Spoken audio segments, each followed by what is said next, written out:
ก้นเฮาคาตั้ง7ทุกวันค่ะเนาะสีอันแรกเฮาคาซุ้งส่องพึกโตค่ะเนาะ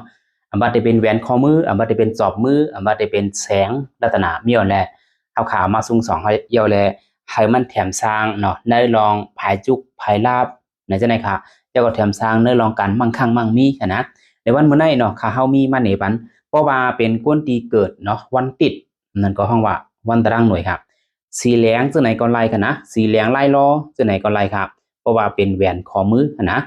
นะครับอันนี้ก้นวันติดเนาะวันติดวันตารางหน่วยก็ไม่เพราะว่าเป็นก้นที่เกิดวันจันทร์วันตารางหลาสีอันเดทอกนั่งเจ้าเก่าอันนี้ค่ะเป็นสีเจ้าวันเกิดค่ะเนาะสีเหลืองอ่อนค่ะเนาะสีเหลืองอ่อนนะฮะก็เป็นสีเจ้าไหนก็ไล่เหมือนกันค่ะนะอำนั้นก็เอาเป็นสีเหลืองเนาะสีเหลืองหนุ่มเจ้าไหนก็ไล่เหมือนกันค่ะนะก้นที่เกิดวันตารางหน่วยวันตารางหลาค่ะเนาะวันตารางหลาวันจันทร์ก็ไม่เพราะเป็นวันแองกาวันอังคารค่ะเนาะ วันไหนกับวันอังคารไหนเขามีป้าสีของที่ไหนคะนะเขามีป้าสีของที่ไหนฮะของซองของก็ไล่ของไล่ล่อที่ไหนก็ไล่คะนะเอาซุ้งสองกิ๊กตัวไว้ค่ะเนาะเอาเฮ็ดเบียนข้อมือใส่ก็ไล่เหมือนกันที่ไหนคะเนี่ยซุ้งสองจอมหนังลูกวันผ่าลูกวันมันค่ะเนาะอันนี้ตอนหน้าคนที่เกิดวันอังคารวันอังคารค่ะเนาะก็ไม่เพราะว่าเป็นคนที่เกิดวันพุธอันนั้นก็ห้องว่าวันพุธหูเนี่ยฮะสีเขียวค่ะนะสีเขียวเนี่ยไม่ได้เป็นสีเขียวหนุ่มสีเขียวเก๋คนที่เกิดวันพุธหูเนี่ยซุ้งสองไล่หมดค่ะนะ สีทอกจอมหนูวันค่ะเนาะอันนี้ก็จะเป็นสีเขียวไล่ล่อค่ะนะไล่หินอ่อนค่ะเนาะอันนี้ครับคนที่เกิดวันพุธหูหาเอาตรงไหนมาใส่สีมันค่ะนะก็ไม่เพราะว่าเป็นคนที่เกิดวันพัดค่ะเนาะนะฮะวันพัดในพี่น้องเขาได้ใส่เป็นสีเหลืองหมักจอกกำเดียวก็ไล่อันนั้นก็เอาเป็นสีเหลืองหมักจอกหินอ่อนจะไหนก็ไล่ค่ะเป็นสีไล่ล่อเนาะป้าดั้งเหลืองหมักจอกเจ้าก็ไล่ล่อรังสีขาวจะไหนก็ไล่เหมือนกันในนั้นค่ะตอนดาคนที่เกิดวันพัดวันจ่าสปาเต้กันนะฮะเป็นช่วงสองข้อมืออันนั้นก็จะเป็นจอบมือเสียงใส่จอบมือจะไหนก็สีไหนก็ไล่เหมือนกันจะไหนกันนะเพราะว่าเป็นคนที่เกิดวันศุกร์เนาะวันศุกร์วันซอกหยานะฮะวันศุกร์วันซอกหยาในได้ออกสีสอมต้องผ้าไว้ค่ะนะสีสอมโยโย่ก็เลยสอมต้องผ้าก็เลยสอมเกียร์สอมหนุ่มไล่หมดค่ะคนที่เกิดวัน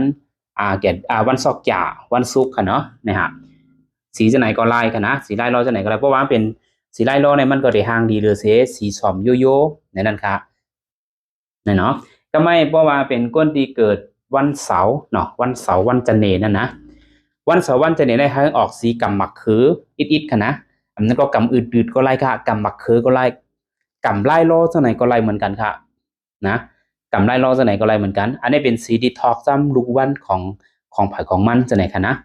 สีจอมมันเกิดในนั้นค่ะเพราะว่าเขาค่ะได้ก่อซื้อเนาะได้ก่อซื้อเอามาได้เป็นมงกุฎ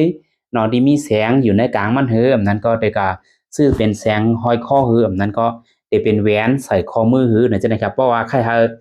มันแถมสร้างเนยลองผายตั้งหางดีกว่าเสียมก้าแถมสร้างป้าเนยลองผายจุกผายลาผายน้ำโชคน้ำลาบเนี่ยก็เนี่ยให้เอาเป็นสีหังกึ่งจอมลูกวันของเจ้าเก่านั่นครับเพราะว่าเจ้าเก่าเป็นก้นที่เกิดวันเสาร์วันจันทร์กันนะอย่าไปกะเอาสีเขียวมาใส่กันนะอย่าไปเอาสีเขียวมาใส่ครับมันเป็นสีดีมันสารคัดกันค่ะเนาะเพราะว่าเป็นสีมันค่ะนะก็เนี่ยว่าเป็นลูกวันเนาะลูกวันได้ซ้ำไรอยู่นะเพราะผมพากันเพราะว่าสีดีก้นดีวันจันทร์เดี๋ยวมาส่งสองอย่าไปเอาสีเขียวนั่นค่ะให้เลือกเป็นสีกำหมักคือจังไหนคะนะ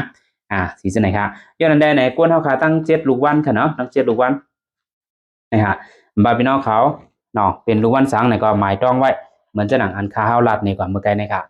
นะครับเนาะเลือกด้วยสีที่มันเป็นสีดั้งลูกวันของเจ้าเก่าค่ะเนาะให้มันแม่นกันดั้งสีลูกวันเจ้าเก่านั้นการหนังเฮ้อ